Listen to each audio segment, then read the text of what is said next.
and welcome to Science Hour in association with Science for Society, Babu Boginini Humanist and Rationalist Arena Facebook group. నేను మీ RJ ధన్య. Listeners, మీరు మీ అభిప్రాయాన్ని మాతో పంచుకోవాలనుకున్నా లేదా మీ ప్రశ్నల్ని అడగాలనుకున్నా you can always call or message us on our Skype ID అండి TORI.LIVE1 TORI.live1. So every year మనం April 2nd ని ఆటిజం అవేర్నెస్ డే గా సెలబ్రేట్ చేసుకుంటున్నామండి. అలాగే ఏప్రిల్ మంత్ ని ఆటిజం అవేర్నెస్ మంత్ గా యునైటెడ్ నేషన్స్ సెలబ్రేట్ చేస్తుంది. అండ్ ఈ ఇయర్ థీమ్ వచ్చేసి transformation towards a neuro inclusive world for all. ఒకసారి మనం హిస్టరీలోకి వెళ్ళి చూసుకుంటే యూనివర్సల్ హ్యూమన్ రైట్స్ గురించి మనందరికీ తెలుసు కదండి. సో పీపుల్ విత్ డిజేబిలిటీస్ అంటే లెర్నింగ్ డిఫికల్టీస్ అవనివ్వండి, లేదు అంటే ఇంటెలెక్చువల్ ఇంపైర్మెంట్స్ అవనివ్వండి, వారికి కూడా అందరితోనూ సమాన హక్కులు కల్పించాలనే ఉద్దేశంతో 2008 నుంచి rights of persons with disabilities ని ఇంట్రడ్యూస్ చేయడం జరిగింది అనమాట. అండ్ ఇవాళ మన టాపిక్ ఇదేనండి, ఆటిజం గురించి మాట్లాడుకోబోతున్నాము. అండ్ దీని గురించి మనతో పాటు మాట్లాడడానికి సిద్ధంగా ఉన్నవారు డాక్టర్ ఆరోగ్య గారు అండి. హీఈస్ అ సైకియాట్రిస్ట్ అండ్ ఆయన గుంటూరు మెడికల్ కాలేజ్ లో అసిస్టెంట్ ప్రొఫెసర్ గా పనిచేశారు. అలాగే ఇప్పుడు ఆంధ్ర మెడికల్ కాలేజ్ లో వర్క్ చేస్తున్నారండి. Is a humanist and also an అంబేద్కరైట్. And we also have our regular speaker Prasad Garu from Australia అండి. Welcome to the show, Arogya Garu, Prasad Garu. Thank you, Dhanya Garu. Thank you అండి. Yes. So Arogya Garu, చాలా questions ఉన్నాయి నాకు. And first question ఏంటంటే, అసలు autism అంటే ఏంటి, దాన్ని ఎట్లా డిఫైన్ చేస్తాము, ఇంకా అందులో టైప్స్ ఏమున్నాయి, ఆటిజం స్పెక్ట్రమ్ డిజార్డర్ అంటే ఏంటి, ఒక్కసారి ఎక్స్ప్లెయిన్ చేయండి సార్. ఓకే, ఆటిజం గురించి డిఫైన్ చేసే కన్నా ముందు ఒక చిన్న విషయాన్ని నేను చెప్తాను. రీసెంట్ గా ఐ థింక్ ఫేస్బుక్ లో అనుకుంటా seen a post saying that అడవిలో జంతువులు చెత్తన వేయవు కానీ మనుషులు చెత్త వేస్తారు, కాబట్టి మనుషులారా కొంచెం జంతువులాగా ప్రవర్తించండి అని. అంటే ఇది చూసినప్పుడు మన కాన్షియన్స్ కొంచెం ప్రిక్ అవుతుంది.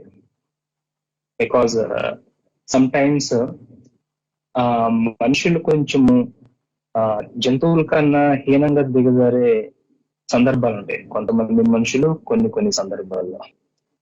కానీ of course there are many situations where మనుషులందరూ తమ మానవత్వాన్ని చాటి చెప్పుకున్న విషయాలు చాలా ఉన్నాయి, అవి చాలా మంచి విషయాలు కూడా. కాకపోతే మనుషులు జంతువుల కన్నా హీనంగా ఎందుకు దిగజారాల్సి వస్తుంది అన్న విషయం మనం అనుకుంటే ఏమని ఆలోచించవచ్చు. అంటే ఇది ఆటిజం కి దీనికి ఎందుకు రిలేట్ అవుతుంది నేను చెప్తాను నేను. బికాజ్ ఎందుకంటే ఒకటి, మనుషులాగా ప్రవర్తించడానికి వెసులుబాటు తక్కువ ఉండొచ్చు, లేకపోతే మనుషులాగా ప్రవర్తించినందుకు కొంచెము పాజిటివ్ రీఎన్ఫోర్స్మెంట్ కానీ ఎంకరేజ్మెంట్ కానీ లభించి ఉండకపోవచ్చు, లేకపోతే పనిష్మెంట్ కూడా గురై ఉండొచ్చు. సో ఇటువంటి సందర్భాలు మనుషులు కొంచెం మానవత్వాన్ని డెవలప్ చేసుకోలేరు. సో ఈ విషయాన్ని ఎందుకు తీసుకొచ్చానంటే, what is the difference between a human and an animal? What is the difference? ఆలోచన శక్తి లేకపోవడం అని చెప్పొచ్చా? Reasoning, like it is, these are all developed. ఇవన్నీ ఎలా డెవలప్ అయినాయి అంటే, బేసికల్గా we are living in a society. So basically human being is a social animal.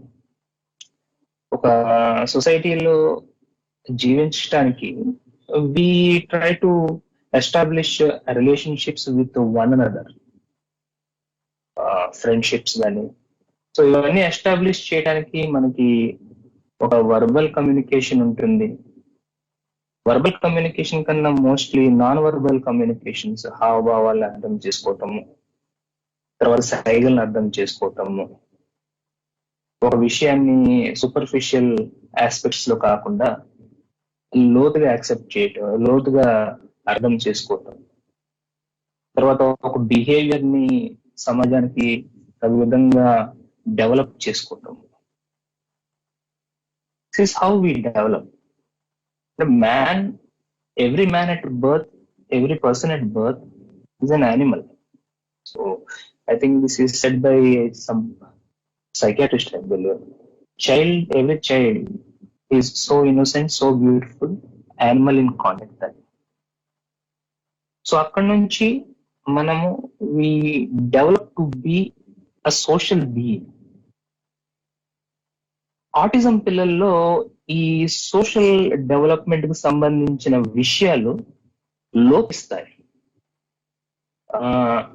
లోపిస్తాయని చెప్పడం కన్నా సరే, they have decreased tendency to develop ఈ సోషల్ కమ్యూనికేషన్. అటువంటివి కొంచెం డెవలప్ అవటం వాళ్ళకి కష్టం, చాలా హెవీగా అనిపిస్తూ ఉంటాయి వాళ్ళకి. So or they develop very slowly. So social communications and social behaviours and also automatic దానికి సంబంధించి మెంటల్ రిటార్డేషన్ అవి కూడా ఉంటాయి అనుకోండి. So this is about autism. And autism స్పెక్ట్రమ్కి వస్తే గనక, ఆటిజం స్పెక్ట్రమ్ డిజార్డర్స్ ని మనము ఒక mild autism, moderate autism and severe autism కింద మనము డివైడ్ చేసుకోవచ్చు. మైల్డ్ ఆటిజం లో మనకి హై ఫంక్షనింగ్ ఆటిజం వస్తుంది. అండ్ మనము రెగ్యులర్ గా మనకి హైలైట్ అయ్యే personalities like these are brilliant people అనుకుంటా ఉంటాం కదా, వాళ్ళందరూ ఆస్పర్గర్ సిండ్రోమ్స్ లోకి వస్తూ ఉంటారు. తర్వాత మోడరేట్. సివియర్ ఆటిజం అనగానే మనకి క్యానర్స్ సిండ్రోమ్ దాని కింద వస్తుంది. అండ్ వీటితో పాటు కొంతమంది attention deficit hyper active disorder ని ఇంక్లూడ్ చేస్తూ ఉంటారు. ఇది ఆటిజం స్పెక్ట్రమ్ డిజార్డర్. కానీ కొంతమంది ఏమంటారంటే పర్వేజివ్ డెవలప్మెంటల్ డిజార్డర్స్ అని ఇంకొక క్లాసిఫికేషన్ ఉంటుంది. అందులో ఆటిజం ఉంటుంది, ఆస్పర్గస్ సిండ్రోమ్ ఉంటుంది. ఈ రెండింటితో పాటు చైల్డ్హుడ్ డిసింటిగ్రేటివ్ డిజార్డర్ అనేది ఇంకొకటి ఉంటుంది. తర్వాత రెడ్ సిండ్రోమ్ అనేది ఇంకొకటి ఉంటుంది. సో బేసికల్ గా మనకి ఎక్కువగా టిపికల్ గా మనం చూసేది ఆటిజం స్పెక్ట్రమ్ డిజార్డర్స్, అందులో మనకి Asperger's syndrome. So this is about autism and autism spectrum disorder in really brief.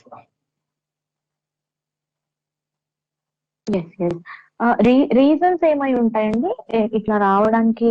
ఏం కారణాలు ఉంటాయి? అంటే ఇక్కడ మనకి రీజన్స్ అనేవి చాలా వరకు మనకి ఒక కంక్లూజన్ కి రాలేదు ఎవ్వరు. కాకపోతే అసోసియేషన్స్ చూసుకున్నారు చాలా వరకు. అంటే ట్రిగరింగ్ అనుకోవచ్చు, చాలా వరకు ట్రిగరింగ్ పాయింట్స్ అనుకోవచ్చు. కానీ దిస్ ఈజ్ ద రీజన్ అని చెప్పేసి ఏ సైంటిస్ట్ ఇప్పుడు దాకా నిర్ధారించలేకపోయారు. ఎందుకంటే ఒకటి కానీ ఎస్టాబ్లిష్డ్ ట్రిగర్స్ అనుకుంటే మనకి జెనెటిక్స్ ఉంటుంది. తర్వాత ఇంకొకటి బ్రెయిన్ గట్ కనెక్షన్ సంబంధించి ఇంకొకటి ఉంటుంది. సమ్ వ్యాక్సినేషన్ కాంట్రవర్సీ ఒకటి ఉంది. ఒక టెస్టోస్టెరాన్ లింక్స్ ఉంటాయి.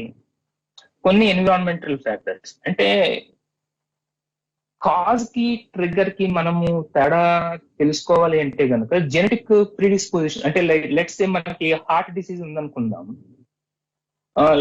ఫ్యామిలీలో ఒక హార్ట్ డిసీజ్ ఉంది అని అనుకుంటే that person would be prone for heart disease. అంటే వీళ్ళకి గుండె జబ్బు వచ్చే అవకాశాలు చాలా ఎక్కువగా ఉంటాయి. అట్లాగైతే వాళ్ళు హెల్దీ లైఫ్ స్టైల్ అలవాటు చేసుకుంటూ, ఒక జాగింగ్ చేస్తూ, ఎక్సర్సైజ్ చేస్తూ, లైఫ్ స్టైల్ మాడిఫికేషన్ చేసుకుని ఉంటే గనక హార్ట్ డిసీజ్ ని కొంచెం అరికట్టవచ్చు.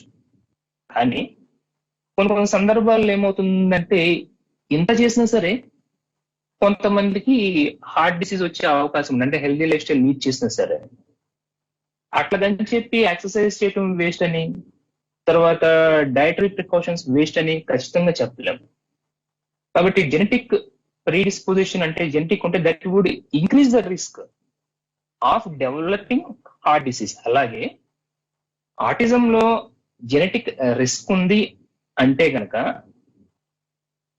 ఆటిజం అదే జెనెటిక్స్ వల్ల ఆటిజం వస్తుంది అని అనుకుంటే కనుక దాని వల్ల రిస్క్ ఉండే అవకాశం ఉంటుంది, కానీ ఖచ్చితంగా ఆటిజం డెవలప్ అవుతుందని గ్యారంటీ లేదు యాక్చువల్ గా.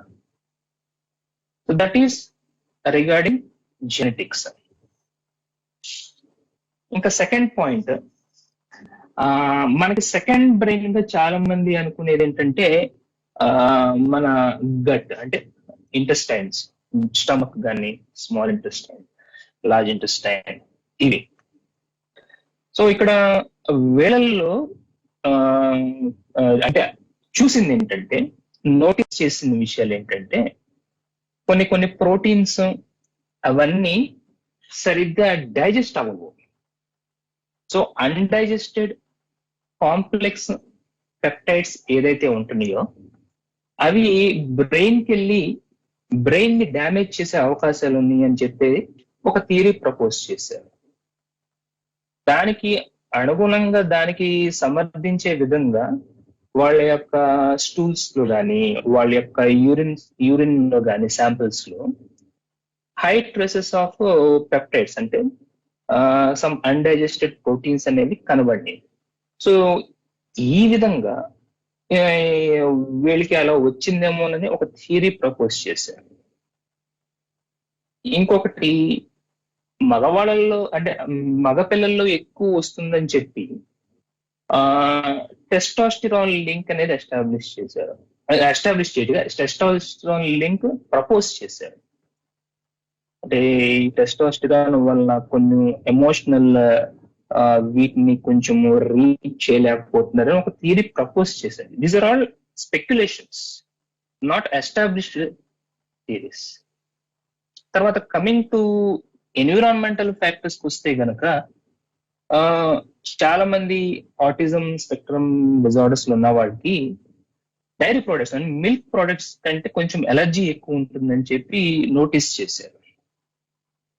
కాబట్టి కొన్నిసార్లు మిల్క్ ప్రొడక్ట్స్ రెస్ట్రిక్ట్ చేయడం వల్ల కొంతమంది హీల్ అయ్యామని చెప్పి కొంతమంది చెప్పడం జరిగింది. కానీ ఎవరైతే హీల్ అయ్యారో కొంతమంది ఏం చెప్తారంటే అసలు వాళ్ళకి ఆటిజమే లేదంటా ఉంటారు. సో ఇట్లాగా. తర్వాత ఇంకొకటి ఏంటంటే ఆటో ఇమ్యూన్ డిసీజెస్, లైక్ అంటే వ్యాధి నిరోధక శక్తికి సంబంధించిన ఇష్యూస్. కొన్ని సందర్భాలు ఎలా ఉంటుందంటే బయట ఫారెన్ పార్టికల్స్ ని మన ఇమ్యూన్ సిస్టమ్ రికగ్నైజ్ చేసి దాన్ని ఎలిమినేట్ చేస్తుంది. కొన్నిసార్లు బయట ఫారెన్ పార్టికల్స్ ని అవర్ ఓన్ పార్టికల్స్ ని కొన్నిసార్లు రికగ్నైజ్ చేయక మన బాడీనే శత్రులాగా భావించి కొంచెం ఒక సివియర్ రియాక్షన్ అనేది స్టార్ట్ అవుతూ ఉంటుంది. సో ఎక్కువగా ఈ ఆటిజం సంబంధించిన పిల్లల్లో ఈ ఆటో ఇమ్యూన్ రియాక్షన్స్ చూసి సో ఇది కూడా ఒక కారణం అయ్యుండొచ్చేమో అని అనుకున్నారు. అండ్ ఫైనల్ ఇంకొక రీజన్ ఏంటంటే హెవీ మెటల్స్ లైక్ మెర్క్యూరీ కానీ లెడ్ కానీ, అంటే తల్లి డెంటల్ ఫిల్లింగ్స్ లో కొంచెము మనకి మెర్క్యూరీ ఉంటుంది. తర్వాత ట్యూనా ఫిష్ లో కూడా కొంచెం ఈ ట్రేసెస్ ఆఫ్ ఈ హెవీ మెటల్స్ ఉంటాయి. తర్వాత లెడ్ బేస్డ్ పెయింట్స్, తర్వాత ఫ్యాక్టరీ ఎమిషన్స్, సిగరెట్స్, వీటిల్లో కొంచెము ఈ మెర్క్యూరీ, ఈ లెడ్ ఇవన్నీ ఉంటాయి.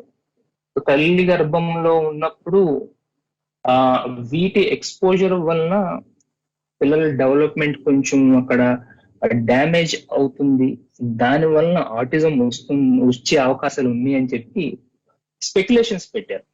So nothing is very much confirm that this would definitely lead to autism. So these are the కొంచెం ఇప్పుడు దాకా ప్రపోజ్ చేసిన ట్రిగర్స్ కావచ్చు. మీరు ఇప్పుడు చెప్తూ ఉన్నారు కదండి, లైక్ అబ్బాయిల్లో ఎక్కువగా ఇది ఐడెంటిఫై చేయడం జరిగిందని నేను ఎక్కడో చదివాను. ఇందులో జెండర్ బయాస్ కూడా ఉంది అని. అది ఎంతవరకు నిజం? అంటే ఐడెంటిఫై చేయడంలో బయాస్ అని కాదు కానీ వీళ్ళలో ఎక్కువ కనబడుతుంది. అంటే ఆడవాళ్ళలో లేదని చెప్పలేము, ఉండదని చెప్పలేము ఖచ్చితంగా, కానీ వీళ్ళలో ఎక్కువ కనబడుతుంది. Okay, right. ఇంకా ఏ స్టేజ్ లో ఐడెంటిఫై చేయొచ్చండి మనం పిల్లల్లో? అలాగే సింటమ్స్ అట్లాంటివి ఏం కనిపిస్తాయి? పేరెంట్ గా ఎట్లా మనం ఒక అవేర్నెస్ ఉంటే మనం తొందరగా ఐడెంటిఫై చేయొచ్చేమో అనుకుంటున్నాను నేను. ఎస్, జనరల్ గా ఇది మనకి 3 సంవత్సరాల నుంచి మనము ఐడెంటిఫై చేయొచ్చు వాటిని. మైల్డ్ ఆటిజం వాళ్ళు ఎవరైతే ఉంటారో కొన్నిసార్లు వాళ్ళని ఐడెంటిఫై చేయలేము వాళ్ళని చాలా వరకు. సో వాళ్ళు నిదానంగా వాళ్ళు డెవలప్ అవుతా ఉంటారు. కొన్ని చిన్న చిన్న డిఫికల్టీస్ లో వాటిని చాలా మంది పట్టించుకోకపోవచ్చు. కాకపోతే ఐడెంటిఫై ఎలా చేయటం అంటే బేసికల్ గా వీళ్ళకి ఒక సోషల్ విషయాల గురించి మనము చూస్తా ఉంటే కనుక అవి డెవలప్ కాకపోతే then we can identify. Like మనకి ఒక సోషల్ స్మైల్ అనేది ఉంటుంది, అది 3 నెలలకు ఆ టైంలో కనబడుతుంది. అంటే తల్లిని చూసి లేకపోతే మిగతా వాళ్ళని చూసి నవ్వటం. ఇంకొకటి ఫాలో అవ్వలేకపోవటం, అంటే ఐ కాంటాక్ట్ అనేది మిస్ అవుతా ఉంటుంది. పిల్లల్లో ఐ కాంటాక్ట్ మిస్ అవుతున్నా సరే, తర్వాత ఇటువంటి సోషల్ ఆస్పెక్ట్ సంబంధించిన సోషల్ స్మైల్ కానీ ఇవన్నీ కనబడకపోయినా సరే, తర్వాత భాష విషయంలో అంటే కొంచెం కొన్ని నెలలకి వాళ్ళ అమ్మ అబ్బా, సో ఇవన్నీ రెండు వర్డ్స్ అనమాట. సో 2 వర్డ్స్ వరకు డెవలప్ అవ్వచ్చేమో కానీ దానికి మించి వర్బల్ లాంగ్వేజ్ లో ప్రోగ్రెస్ అనేది తక్కువైనా సరే, తర్వాత వాళ్ళని ఎత్తుకుంటున్నప్పుడు కానీ కొంచెం వాళ్ళని జెంట్లీ గా హ్యాండిల్ చేస్తున్నప్పుడు ఏడవటం కానీ ఇటువంటి విషయాలు కనుక మనం నోటీస్ చేయగలిగితే కనుక maybe we can take them to ఒక పీడియాట్రిషియన్ తీసుకెళ్ళచ్చు. అండ్ హెడ్ సర్కంఫరెన్స్ విషయాలు అవన్నీ రీసెంట్ గా డెవలప్ చేసే ప్రయత్నం చేస్తున్నారు, కానీ ఇంకా ఒక సుస్థిరమైన కంక్లూజన్ అయితే రాలేకపోతున్నారు. We can identify by 3 years when there is వాళ్ళు కళ్ళల్లో కళ్ళు పెట్టి చూడలేకపోవటము, తల్లిని చూపులతో ఫాలో అవ్వలేకపోవటం, తల్లిని కానీ తండ్రిని కానీ ఎవరిని చూపులతో ఫాలో అవ్వలేకపోవటము, మాటల విషయం డెవలప్ కాలేకపోవటము, తర్వాత ఇదేంటి ఎత్తుకుంటున్నప్పుడు మిగతా పిల్లల కన్నా సరే ఎక్కువ వెళ్ళటం. సో దీస్ 3 points మనము మెయిన్ గా గుర్తుంచుకోగలిగితే then we can take them to psychiatrist or mostly paediatrician దగ్గర తీసుకువెళ్ళచ్చు మనం వాళ్ళని.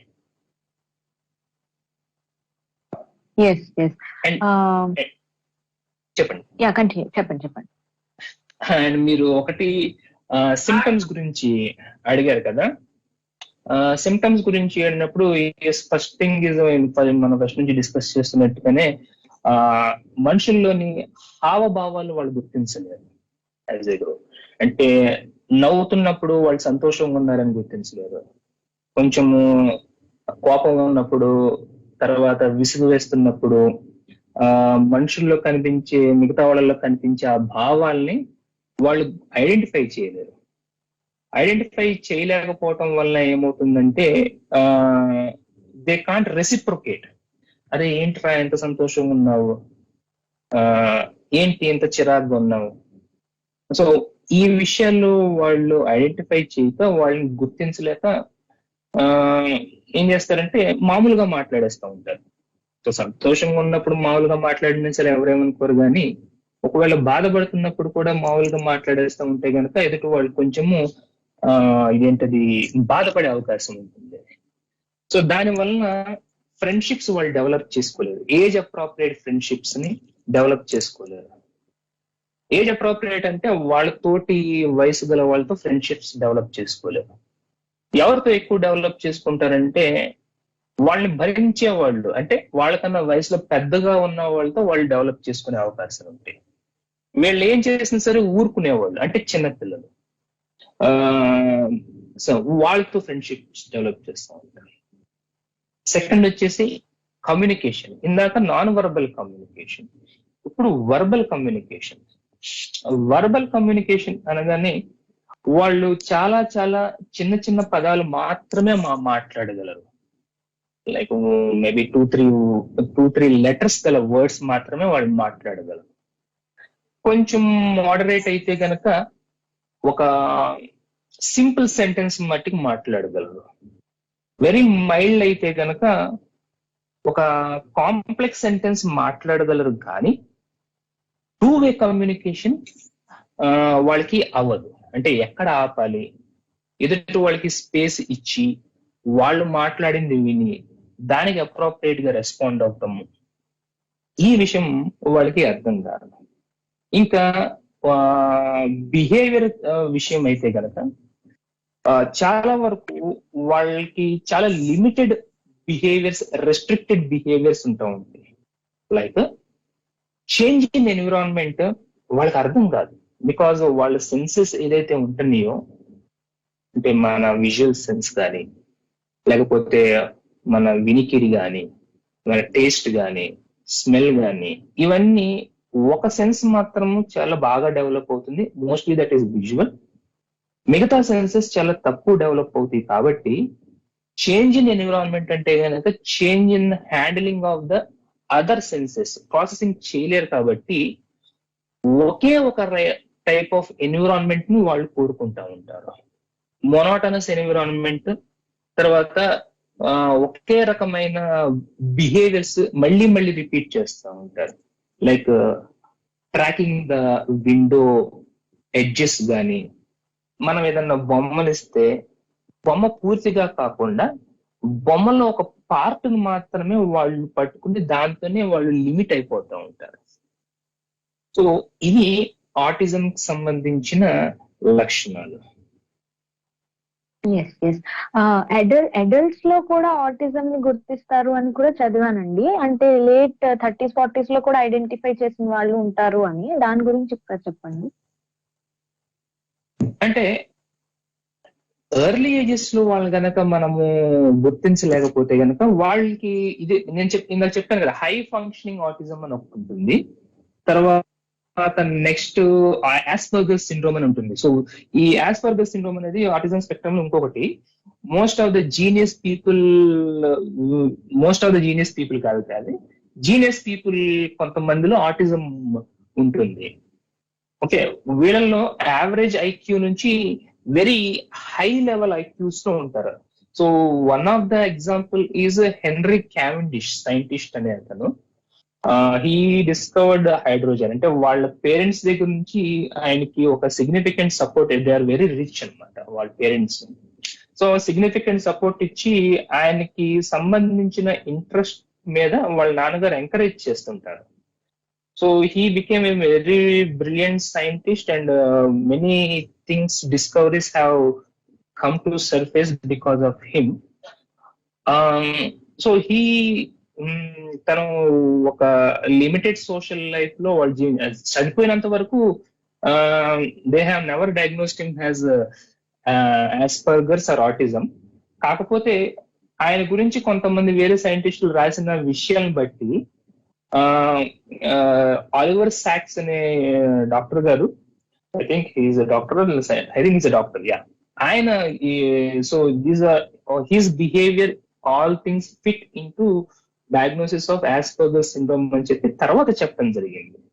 సో బతుకున్నంత కాలం హీఈస్ ఓన్లీ లిమిటెడ్ సోషల్. వీళ్ళల్లో కొంచెం టాలెంట్స్ ఉండటం వలన ఒక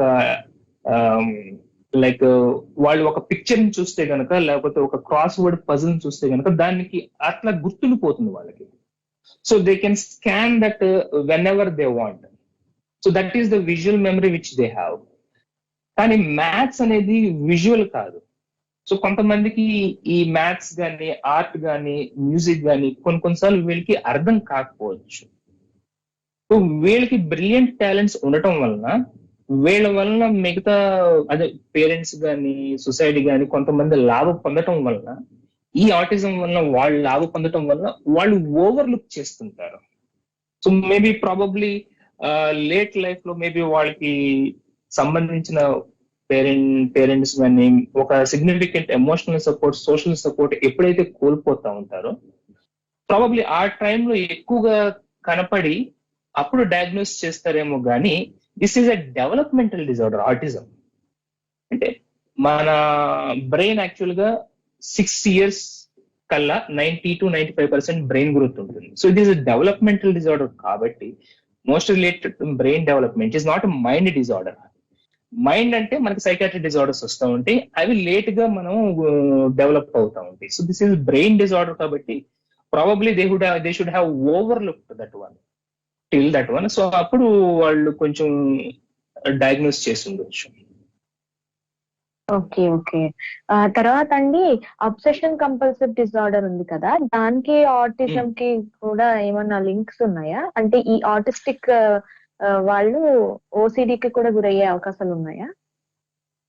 ఆర్టిస్టిక్ వాళ్ళు ఓసిడికి గురయ్యే అవకాశాలు అంటం కన్నా సరే, అబ్సెసివ్ కంపల్సివ్ డిజార్డర్ అంటే చాలా వరకు ఒకే ఆలోచన మళ్ళీ మళ్ళీ రావటం, ఆ వచ్చే ఆలోచనని వాళ్ళు ఆపుకునే ప్రయత్నం చేయటం, ఆపుకునే ప్రయత్నం చేయగా అవి ఆగకపోగా వాళ్ళకి చిరాకేసి విసిగెత్తి యాంగ్జైటీకి గురవటం, లేదా ఒకే పని మళ్ళీ మళ్ళీ చేయటం వాళ్ళకి ఇష్టం ఉండదు. మనకి ఆటిజంలో వాళ్ళకి restricted behaviours and repetitive behaviours ఉంటా ఉంటాయి. సో అంటే ఒకే పని మళ్ళీ మళ్ళీ చేస్తుంటారు. అంటే వీళ్ళ ఒకే పని మళ్ళీ మళ్ళీ చేయటం ఎందుకంటే వాళ్ళు కొత్తదనాన్ని వాళ్ళు ప్రాసెస్ చేయలేరు, అర్థం చేసుకోలేరు. కొత్త విషయాల జోలికి వాళ్ళు వెళ్ళటం కొంచెం కష్టం. కాబట్టి ఒకే విషయం దగ్గర వాళ్ళు ఆగిపోతారు, వీళ్ళు ఒకే విషయం దాటి వెళ్ళలేరు. సో సిమిలారిటీస్ బిహేవియర్ పరంగా అయితే గనక రెండిట్లో రెపిటేటివ్ బిహేవియర్స్ ఉంటా ఉంటాయి. కాబట్టి పోలిక అబ్సెసివ్ కంపల్సివ్ డిజార్డర్ లాగా ఉంటుంది కానీ it may not be obsessive compulsive disorder. It is a repetitive behaviour. I get it అండి. ఓకే. తర్వాత ఇప్పుడు ఓకే, ఒకసారి మనం అర్థం చేసుకున్న తర్వాత ఒకవేళ మన చుట్టూ ఉన్న బేబీ ఎవరికైనా అట్లాంటి ఇష్యూస్ ఉంటే ఎలా అడ్రస్ చేయాలి, మెడికేషన్ ఎలా ఉంటుంది, దీని క్యూర్ ఉందా లేదా, ఇట్లాంటి డీటెయిల్స్ కూడా చెప్పండి. Okay, so first of all మనం ఇందాక డిస్కస్ చేసిన విషయంలో ఒక కాజ్ అనేది ఎస్టాబ్లిష్ చేయలేదు. కాజ్ ఇది ఎగ్జాక్ట్ కాజ్ అనేది ఎస్టాబ్లిష్, వాట్ ప్రపోజ్డ్ థియరీస్ అన్ని వీటితో సంబంధాలు ఉన్నాయి అని చెప్పేసి అనుకున్నారే తప్పించి వీటి వల్ల ఇది వస్తుందని చెప్పేసి ఎక్కడ మనకి ఒక నిర్ధారించలేదు. కాజ్ నిర్ధారించలేనప్పుడు క్యూర్ అనేది మనకి దొరకదు, క్యూర్ అనేది లేదు. కానీ ఇచ్చే మెడికేషన్ ఏదైతే ఉంటుందో, యాంటీసైకోటిక్స్ అని కొన్ని ఇస్తారు, రెస్పిరిడాన్ అని, అలాంజిపిన్ అని, చాలా వరకు రెస్పిరిడాన్ ఇస్తూ ఉంటారు. తర్వాత 3 స్టెబిలైజర్స్ లైక్ వాల్ప్రోయేట్, కార్బామిజపిన్, తర్వాత స్టిమ్యులెంట్స్ లైక్ ఎటమాక్సిటిన్, తర్వాత డిప్రెసెంట్స్. ఇవన్నీ ఆటిజం సంబంధించిన సిమ్టమ్స్ ని ట్రీట్ చేయడానికి మాత్రమే ఈ మెడికేషన్ ఉపయోగిస్తూ ఉంటారు. మనము ఎంత తొందరగా ఆటిజం ని రికగ్నైజ్ చేయగలిగితే అంత తొందరగా మనము మిగతా ఇదేంటది నాన్ ఫార్మకలాజికల్ ట్రీట్మెంట్ అంటే వాళ్ళు సోషల్ స్కిల్స్ డెవలప్ అయ్యే విధంగా వాళ్ళ మీద స్పెషల్ ఇంట్రెస్ట్ చూపించి, తర్వాత వాళ్ళ ఇంట్రెస్ట్ ఏదైతే ఉంటున్నాయో వాటిని మనం డిస్కవర్ చేసి అక్కడ మనం ఎంకరేజ్మెంట్ చేయగలిగితే గనక the severity of the autism would be less. Autism progress అనేది, అంటే ప్రోగ్రెస్ అంటే అర్థం వర్సన్ అయ్యే ఛాన్సెస్ తక్కువ. ఎర్లీగా మనం డిటెక్ట్ చేసి, ఎర్లీగా రికగ్నైజ్ చేసి, అప్రోప్రియేట్ ఇదేంటది తెలివితేటలు పెరిగే విధంగా, తర్వాత వాళ్ళు స్నేహితులను చేసుకునే విధంగా వాళ్ళ బిహేవియర్స్ కానీ, తర్వాత ఎదుటి వాళ్ళ వ్యక్తుల హావభావాలు అర్థం చేసుకునే విధంగా ఒక ట్రైనింగ్ ప్రోగ్రామ్స్ కానీ, ఇవన్నీ మనం ఎర్లీగా స్టార్ట్ చేస్తే అప్పుడు ఇది సివియర్ ఆటిజం లోకి వెళ్లే అవకాశాలు చాలా తక్కువ ఉంటాయి. సో ఈ విధంగా మనం ఇంటర్వ్యూ చేయాలి యాక్చువల్ గా. రైట్. మనకు ఒక కాల్ యాడ్ అయిందండి. హలో, ఎవరండి Okay. మాట్లాడుతున్నారు? అన్మ్యూట్ చేసుకోండి మీరు. మ్యూట్ లో ఉన్నారు కాలర్ యాక్చువల్ గా. ఓకే, మీరు ఈలోపు లైవ్ లో మనం- ఉన్నారండి. మ్యూట్ చేసుకుంటే we can take him. Dinesh Reddy ఎవరో ఉన్నారు మాట్లాడలేదు. Sorry, and I just missed it. Yeah. Right. Good morning, Dhanya garu, Prasad garu. I hope I'm Yes. audible. నా మాటలు వినిపిస్తున్నాయి కదండి? చెప్పండి. Yeah. Okay. So, sir, it was really very good, sir. నేను like basically I'm a parent of autistic child, so when I heard about your explanation and things about autism, I felt very good. Chala I could comprehend it, word by word what you said, and I could, in fact, feel. I mean, మా ఇప్పుడు అర్జున్, మా అబ్బాయి పేరు అర్జున్, వాడు behave చేసే పద్ధతి కానీ, the way how you told it is exactly the same. He is now 13 years old అండి. Okay, so I've been like, ఇది వీడి కోసం అని కాదు, but I just wanted to know, because there are a lot of parents will be asking me about about what they're going through with the autistic child. So even for everyone like that, I just wanted to understand one part. మీరు చెప్పినట్టు it's not like mental illness కాదు ఇది. It's a kind of a disability due to due to a developmental disorder on nervous system అని చెప్పారు. That's very good. నాకు ఇప్పుడు what thing I wanted is like most of the places where I go, అంటే నేను చిన్నప్పటి నుంచి వీళ్ళని తీసుకెళ్ళిన ప్లేసుల దగ్గర I have gone through some homeopathic institutes where they claimed వీడికి నేను తగ్గించేస్తాం అంటే like it will be getting down, only that మీరు యాన్యువల్లీ మాకు ఇంత పేమెంట్ చేస్తే we'll give you some medicines through which every week they used to take a feedback about how he is behaving and చెప్పి అది తీసుకుంటూ then they used to change the medicines and all. This has been happening, I mean for me, like right from his childhood ఇది అవుతూనే ఉంది. And every time like even వాళ్ళ mother కూడా అంటే వీడికి ఇలా ఇచ్చేస్తున్నాం కదా, he'll get all right అని అనుకుంటారే కానీ నేనైతే మాత్రం I always used to keep him in behavioral therapy or a kind of reinforced learning లో కానీ పెట్టి trying to improve his learning skills అని నేను అనుకున్నాను. But for most of the parents, like they are falling into this part. Hello. What do you say, sir, on that? దాని గురించి ఏం చెప్తారు? Okay, first of all I thank you because నేను చెప్పిన విషయాలు మీకు అర్థమైనవి అని చెప్పి I really feel happy. And also I really congratulate you for what you say going for behavioral therapy. And మీరు అడిగిన క్వశ్చన్ కి అసలు ఇదనే కాదు, యాక్చువల్ గా ఆటిజం అనే కాదు, ఈవెన్ కొంచెం మెంటల్ రిటార్డెడ్ అంటే దోస్ తెలివితేటలు ఎవరైతే డెవలప్ చేసుకోలేకపోతున్నారో ఎవ్రీబడి ఏం చేస్తారంటే సమ్ కైండ్ ఆఫ్ మ్యాజిక్ పిల్, ఒక మ్యాజిక్ బుల్లెట్, ఒక ఆశ అనేది. ఇప్పుడు ఆ ఆశ ఏదైతే ఉంటుందో ఆ ఆశ వాళ్ళని మొత్తము ఇటువంటి ఫాల్స్ ప్రాపగాండాకి వాళ్ళు బలిపశువులు అవుతూ ఉంటారు. ఇక ఎక్కువ డబ్బులు ఖర్చు పెడుతుంటారు ఇన్వెస్టిగేషన్స్ గురించి, కానీ ఎవరైతే ఇక్కడ ఏమండి తగ్గిపోతుంది అని చెప్తే వెంటనే అక్కడ వెళ్ళిపోతూ ఉంటారు. మనకి brain growth maximum 90 to 95% will be there by age 6. ఆ తర్వాత నుంచి బ్రెయిన్ గ్రోత్ చాలా స్లోగా ఉంటుంది, కానీ ఈ బ్రెయిన్ గ్రోత్ చనిపోయేంత వరకు ఉంటానే ఉంటుంది, కానీ వెరీ స్లో స్పీడ్. ఓకే. కాబట్టి మనం 6 years లోపు ఏమైనా మనము వాళ్ళకి బిహేవియరల్ ఇంటర్వెన్షన్స్ కానీ, తర్వాత తెలివితేటలు పెరిగే విధంగా ఇంటర్వెన్షన్స్ కానీ, లేకపోతే సోషల్ స్కిల్స్ డెవలప్ అయ్యే విధంగా ఇంటర్వెన్షన్స్ కానీ చేస్తే గనక that would be more useful. కానీ 6 years తర్వాత ఇంకా ఎక్కువ టైం మనం వాళ్ళతో స్పెండ్ చేయాల్సి ఉంటుంది. ఎక్కువ టైం స్పెండ్ చేసిన తర్వాత కూడా మనకి రిజల్ట్స్ కూడా చాలా స్లోగా వస్తూ ఉంటాయి.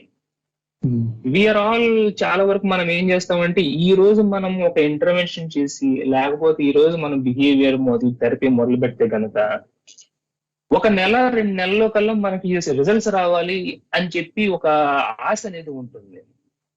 సో ఏజ్ పెరిగే కొద్దీ ఇదేంటది బ్రెయిన్ గ్రోత్ చాలా స్లో అవుతుంది కాబట్టి రిజల్ట్స్ కూడా చాలా స్లోగా వస్తూ ఉంటాయి మనకి. ఓకే. అండ్ మనకి రిజల్ట్ రాకపోతే యాక్చువల్ గా మనం డేలా పడిపోతుంటాం, నీరసం చెందుతాము, సో డిస్కరేజ్ ఫీల్ అవుతూ ఉంటాము. కానీ ఈ విషయాన్ని మనం అర్థం చేసే రిజల్ట్స్ కూడా చాలా స్లోగా వస్తాయి.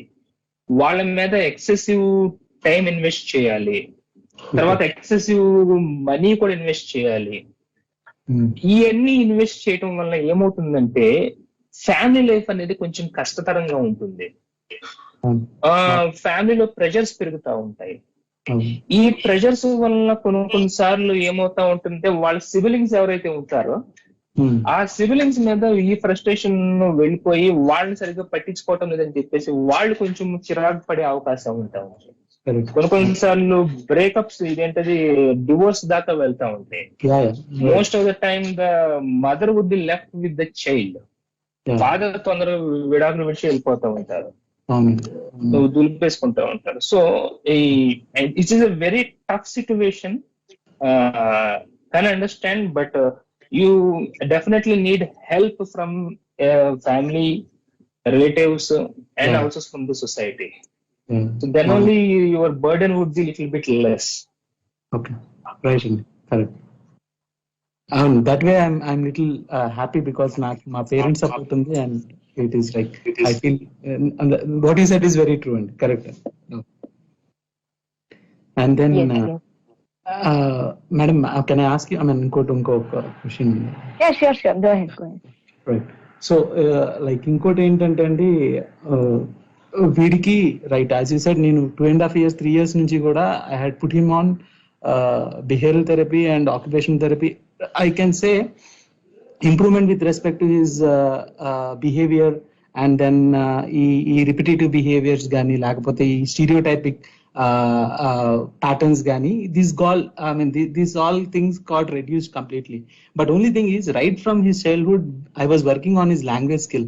Somehow I don't know, but language skill దగ్గరికి వచ్చేసరికి he is unable to develop. And I mean we are now, of course, as you said, 6 years తర్వాత development ఉండదు. And even I heard it from lot of therapists around. They said like ఈ age అయిపోయింది కాబట్టి we better concentrate on life skills, like let him take an iPad and instead of communicating verbally, let him non-verbally communicate through an iPad by just pressing the letters. Let him get into some academic learning and చెప్పారు. So I started doing that to him. But what I wanted to understand is it like మనం ఒక stage నుంచి we consistently put him on language therapy also, he is not, I mean ఆ particular aspect మాత్రం develop అవ్వలేదండి తనకి. I don't know, he is completely non-verbal. I mean he can't speak a meaningful sentence or a word. At least words మనం ఏదో చెప్పమంటే try చేస్తాడు కానీ he will not be able to speak at all, not at all. That is again like kind of, నాకు అడిగి ఏదైనా problem వచ్చినప్పుడు if he is unable to communicate what is having in his mind, that really disturbs me a lot. ఆ particular aspect లో how do you what is your comment, sir? అంటే మీరేమంటారు, like why does it happen, like only though he has developed in all other skills, why is his language is not getting developed? Another yes. ఇప్పుడు వీళ్ళల్లో అదే ఇందాక మనం discuss చేసిన విధంగా మనకి చాలా వరకు మన అందరికి 5 senses ఉంటాయి. సో వీళ్ళల్లో ఒక సెన్స్ బాగా డెవలప్ అవుతుంది, మిగిలిన సెన్సెస్ అనేవి అండర్ డెవలప్ అవుతా ఉంటాయి. So most of the autistic children వాళ్ళ సెన్సెస్ ఉన్న 5 సెన్సెస్ లో విజువల్ అనేది మోస్ట్ కామన్ గా అన్డిస్టర్బ్డ్ విజువల్ సెన్స్ అనేది. మిగిలిన సెన్సెస్ అనేవి చాలా డిస్టర్బ్డ్. అందుకనే మామూలుగా మనకి మన సౌండ్స్ ఏదైతే ఉన్నాయో, మనం వినగలుగుతున్న సౌండ్స్ ఏదైతే ఉంటుందో వాళ్ళకి చాలా హై ఇంటెన్సిటీలో అనిపిస్తూ ఉంటాయి. అందుకనే వాళ్ళు చెవులు మూసేస్తూ ఉంటారు, చెవులు గట్టిగా మూసేసుకుని అరుస్తూ ఉంటారు. సో ఇటువంటి జరుగుతాం. సో వాళ్ళకి మేబీ ఈ they can't process the auditory, అంటే వినికిడిని వాటిని ఎక్కువగా ప్రాసెస్ చేయలేకపోవటం వలన, సో అది అండర్ డెవలప్ అవటం వలన అందుకు వాళ్ళు స్పీచ్ కూడా డెవలప్ చేసుకోలేదేమో. ఇక్కడ వాళ్ళు వినటం లేదని చెప్పేసి అంటాం, వినబడటం లేదని చెప్పడం లేదు మనం. అవునండి, ఎగ్జాక్ట్లీ. చిన్న చాలా ఎగ్జాజరేటెడ్ గా వాళ్ళకి వినపడే అవకాశాలు ఉంటాయి. So that would be difficult for them to process. Maybe అంటే ఇంకా ఇది రీసెర్చ్ స్టేజ్ లో ఉంది చాలా వరకు, చాలా విషయాలు. we have to wait for further more research and further more developments. Okay. Yeah, but otherwise అన్ని మిగతా aspects like he will understand the emotions, and if I am happy or I am sad, he'll understand that, and he will reciprocate accordingly. Those things are very good. I don't know how he has developed that, but I heard like autistic people will not be able to understand a person's emotion, వాళ్ళ face feelings గానీ అర్థం చేసుకోవడం కష్టం అవుతుంటారు కానీ, but as you said, it's a spectrum, so we really don't know. Two people in the same being autistic cannot have the same symptoms, obviously. So that way I feel very happy about some aspects what he has. And as you said, he's like ఏదైనా protocol ప్రకారం వెళ్తాడు. If I teach him to do something, he does exactly that way, no way this way or that way, it said వెళ్ళడు. He'll not always, he seeks permission in doing whatever he wants. Everything goes good, but yeah, this was one doubt what he had, but I understood, sir. I got your point. So because we audiometry test చేసాం, చాలా చేసాం, it's all like అంటే వాడికి speech వినికిడి వల్ల రావట్లేదా లేకపోతే ఏంటి అని అన్ని చేసాం. So finally it is like probably that particular aspect of his speaking sense is not developed. Okay, అదొకటండి. ఇంకోటి I have, sorry if I'm taking your time and I'm extremely sorry.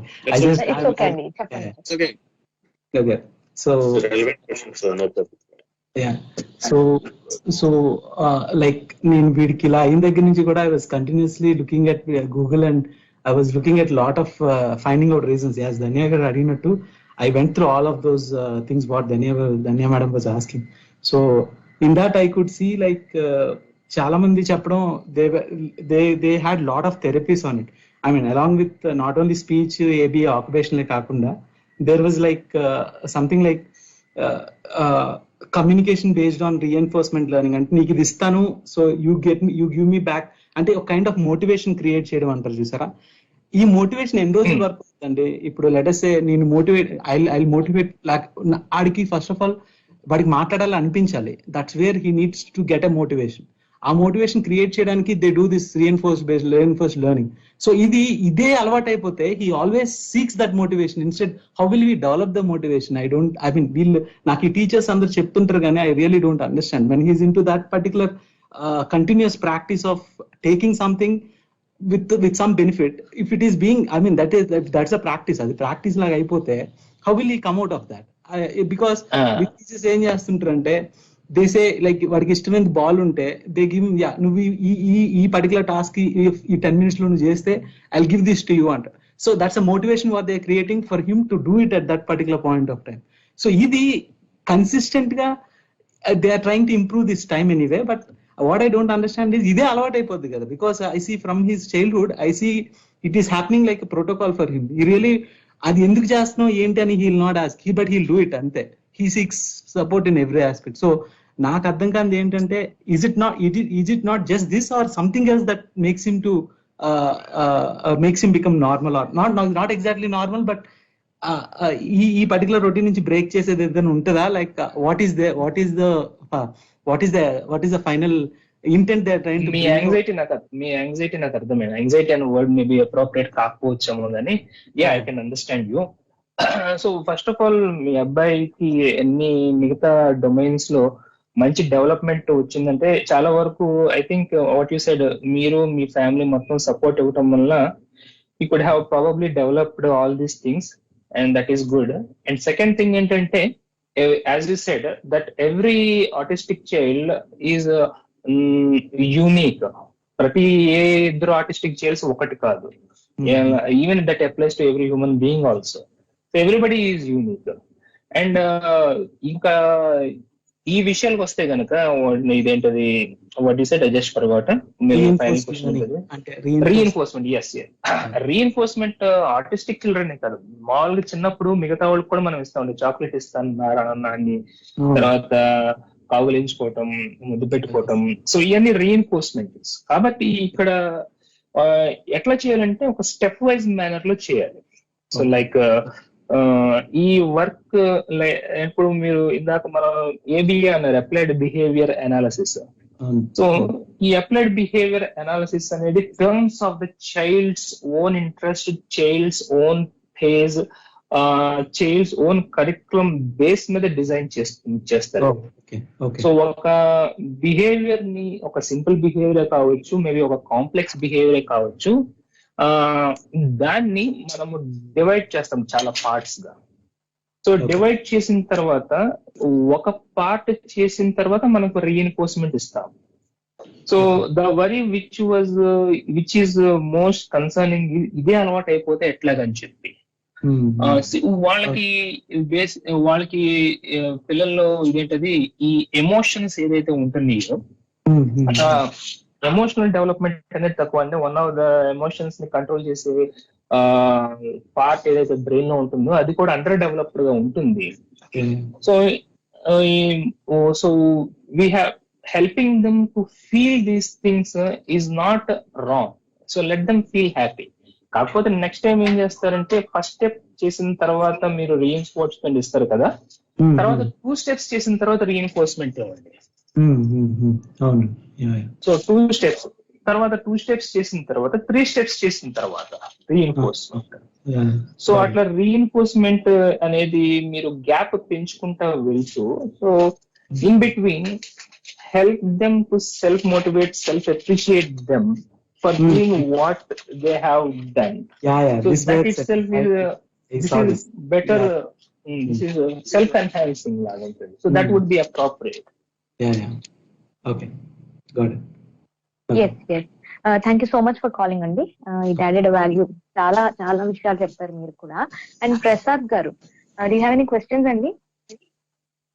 Sure అండి. ఒకటి ఒక మిత్ మిస్కాన్సెప్షన్ ఏమైనా అంటారో తెలియదు కానీ నాకు జనరల్ గా మనకి ఏంటంటే మన ఇప్పుడు దీని కరెక్ట్ ఈక్వలెంట్ తెలుగు వర్డ్ ఏంటండి ఆటిజం కి?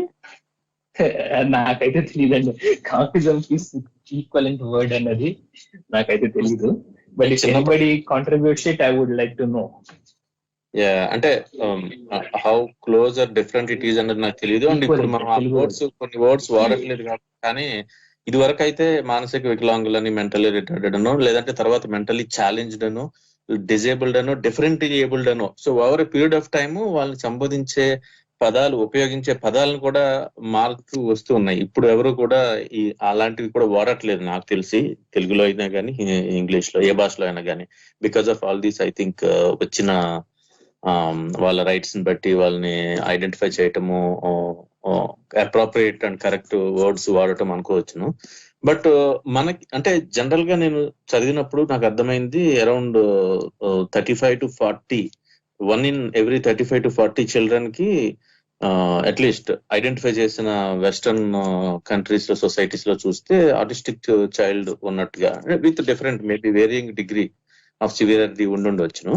సో ఇది ఎక్కువగా వెస్ట్రన్ అండ్ డెవలప్డ్ కంట్రీస్ లోనే ప్రివేలెంట్ గా ఉంది. మనకి అసలు అలాంటి ప్రాబ్లం ఏమి ఉండదు, మనకు ఉండే ఫ్యామిలీ సిస్టమ్, సపోర్ట్ సిస్టమ్ వలన అన్నట్టుగా అంటారు. సో అది నిజంగా అది వాస్తవమేనా, లేదంటే ఐడెంటిఫై చేసే విధానంలో కానీ దాన్ని బయటకి తీసుకుని వచ్చే ఇందులో కానీ ఉన్న లోపాల వలన మన దగ్గర కేసులు తక్కువ ఉన్నట్టుగా కనిపిస్తున్నాయా అన్నది నాకు ఒక క్వశ్చన్ ఉంది ఎప్పుడు కూడా. మీకు ఏమంటారు దీని గురించి? మనకి is there any data scientific గా కానీ మన దగ్గర స్టాటిస్టికల్ గా ఏమైనా మన దగ్గర కంటే ఎక్కువ వెస్ట్రన్ ఆర్ డెవలప్డ్ కంట్రీస్ లోనే ఇది ఎక్కువగా ఉంది, మన దగ్గర ఉండదు అన్నది ఏమైనా ఉందంటారా? I got the point. So first మీరు అన్నట్టు మానసిక వికలాంగులు, తర్వాత డిఫరెంట్లీ ఏబుల్డ్, ఇవన్నీ యాక్చువల్ గా generalized terms. General system. Specific గా ఆటిజం కి వర్డ్ అనేది నాకైతే వ్యక్తిగతంగా తెలియదు, ఉందేమో నాకు తెలియదు, ఉందేమో కూడా నాకు తెలియదేమో నాకు. స్పెసిఫిక్ గా అయితే కనుక లేదు. ఇంకొకటి, ఇంతకు ముందులో మానసిక వికలాంగులు అని చెప్పిన తర్వాత it's looks like more of kind of ఒక ట్యాబూన్ క్రియేట్ చేసే విధంగా ఆ వర్డ్ కనబడుతున్నట్టు వాళ్ళు కావచ్చు. డిఫరెంట్లీ అంటే to be less offensive. Probably, I don't know whether I'm using the right word or not. To be less offensive towards them on a point of view, differently able అనే word తీసుకోవటం జరిగి ఉండొచ్చు. And ఇంకొకటి, autism అనేది ఒక particular person గానీ, ఒక particular ఏరియాకి గానీ, ఇది అంటే ఒక పర్టికులర్ క్లాస్ గానీ రెస్ట్రిక్షన్ అనేది లేదు, అందరిలోనూ వస్తూ ఉంటుంది. ఇంకొకటి, ఆటిజం ఐడెంటిఫై చేసిన పిల్లల తాలూకా రిలేటివ్స్ లో మనకి we can significantly see some kind of learning disorders ఉంటాయి, మెంటల్ రిటార్డేషన్ ఉంటుంది, కొంచెం attention deficit hyper active disorder. So autism spectrum కి సంబంధించిన మిగతావి కొంచెం కొంచెం చిన్న చిత్తగా అక్కడక్కడ కనపడవచ్చు. సో ఏం చేస్తారంటే ఇది, సో ఇంకొకటి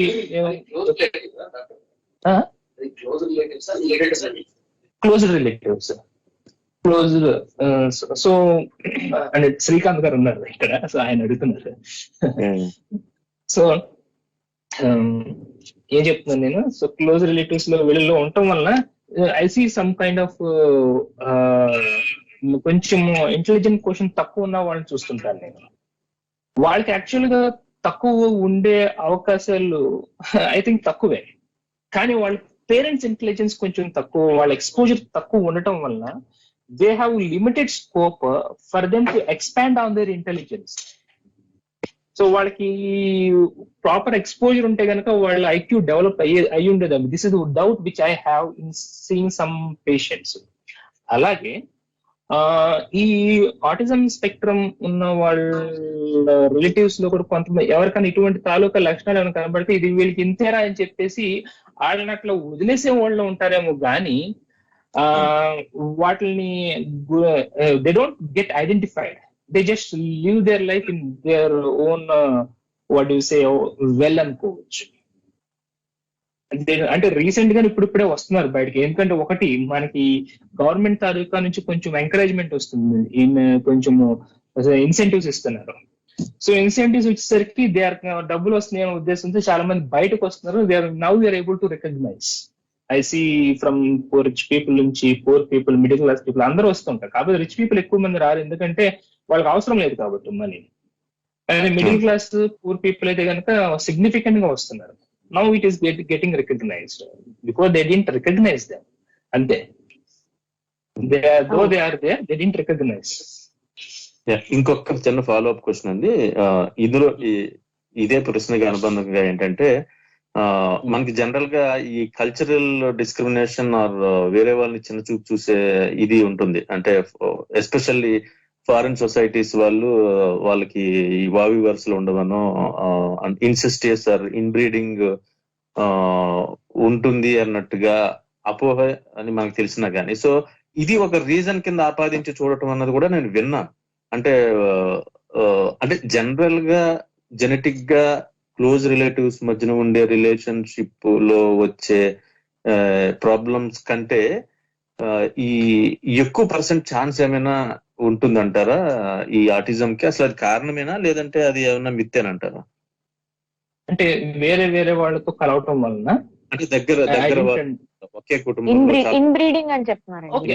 అంటే దిస్ ఈజ్ అంటే జెనెటిక్ సంబంధించిన డిజార్డర్స్ లో క్లోజ్ రిలేటివ్స్ తో ఉన్న ఇది ఒకవేళ మ్యారేజ్ అయితే కనుక జెనెటిక్ డిజార్డర్స్ ఎక్కువ అయ్యే అవకాశాలు ఉంటాయి. That is general point. అది not related only to autism.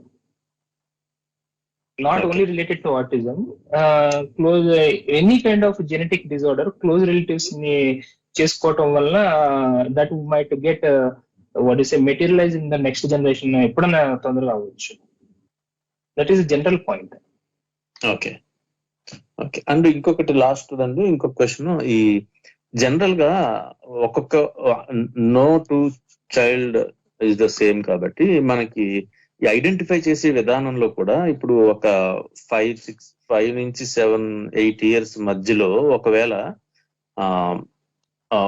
ఒక చైల్డ్ ఏమైనా అతని నార్మల్ అంటే మనము నార్మలైజ్ చేసిన నార్మల్ బిహేవియర్ కి దూరంగా ఉంటే గనక ఆ పేరెంట్స్ అంటే వాళ్ళు ఎప్పుడు కన్సర్న్ గా ఫీల్ అయ్యి ఒక స్పెషలిస్ట్ దగ్గరికి వెళ్ళాలంటారు? అంటే ఇప్పుడు ఒక్కొక్కరు ఒక్కొక్కలాగా డెవలప్ అవుతారు కదా. ముందు ఒక్కొక్కరు చూడండి మాట్లాడరు సరిగ్గానే, ఒక 5-6 ఇయర్స్ వరకు కూడా, తర్వాత సడన్ గా ఎక్కువగానే మాట్లాడుతూ ఉంటారు నేను చూసిన కేసెస్. సో ఎప్పుడు కన్సర్న్ గా ఫీల్ అవ్వాలి అంటే అంత ఎక్స్ప్లిసిట్ గా లేని కేసెస్ లో, మళ్ళీ బార్డర్ లైన్ లో ఉన్నప్పుడు మనం నిజంగానే ఎక్కువ వర్రీ అయితే అది వాళ్ళ మీద అన్డ్యూ ప్రెషర్ పెడుతున్నామేమో అనుకునేటట్టుగా ఉండటం ఒకవైపు అయితే, కంప్లీట్ గా వదిలేయటం. సో అది ఎప్పుడు పేరెంట్స్ కన్సర్న్ గా ఫీల్ అయ్యి తీసుకుని వెళ్ళాల్సిన అవసరం ఉంటుంది అంట. మైల్డ్ కూడా మనము పట్టించుకోకుండా ఉండకూడదు. మైల్డ్ ని కూడా పట్టించుకోవాలి, కానీ మీరు అన్నట్టు ఎంతవరకు పట్టించుకోవాలి? So what is the quantity, how much we have to allocate those time, that is very much important.